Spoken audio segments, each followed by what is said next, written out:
your faith come into play along with your comedy and to get over some of these issues? To talk about the faith, we had to talk about where that came from.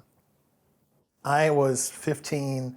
I had a lot of peer pressure, and I needed people to like me. And so that's where the comedy started it all, you know. But as I grew older, I was trying to get more friendships, and I was failing everywhere. I took the family car, which was parked at the house that was for sale, that we were house sitting. I took it, and I crashed it, and I took it into a ditch, and it rolled over, and it became half the size that it was, and I was stuck in that car for 3.5 hours, and they had to cut me out. So my mom was called immediately afterwards and said, "Your son has been in a wreck. Meet us at the hospital." She goes, "No, he's downstairs." And I'm like, "No, we're looking at him. He's in a wreck."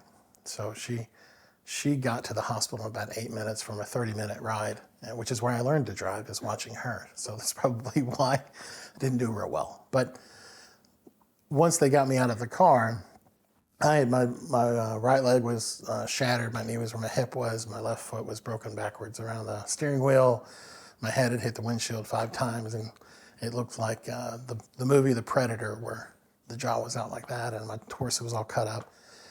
And there was a guy named Scobie from Life Force, which is the helicopter service in Chattanooga, had climbed into the wreckage to be with me those 3.5 hours, and he was telling me yo mama jokes to keep me from passing out. And every time I would, he would say, "Don't laugh, because you look like you got 3 mouths, and it's quite disgusting, so just don't make that happen." So we finally get out, and they're like, "We got a bed for him at Children's." I'm like, "This kid will not fit anything at Children's."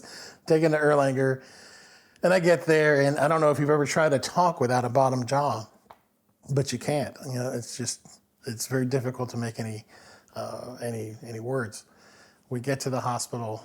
The doctor's like, "Your mom's here. She's been waiting for you 3.5 hours," because she's like, "Where's my kid? Where's my kid?" They're like, "Oh, they're still cutting him out of the car." So I'm sitting there like, "You can't in here," because I'm gonna mimic what it was like. So, "You can't let her in here. She's gonna kill me." And she's like, "No, it'll be fine. She wants to see us." And you don't understand, I'm supposed to be downstairs, because I knew I snuck out, and she will know I snuck out if I'm here with you. And so he finally said, "Listen, if she tries to kill you, we'll bring you back to life." And I'm like, "Okay." And so that's where it all starts, because I kept thinking, why did I live through that? Because I shouldn't have. I should have died. You were 15? I was 15. Yeah. No license. You sound like the cop. Yeah, no license at all. It was a given.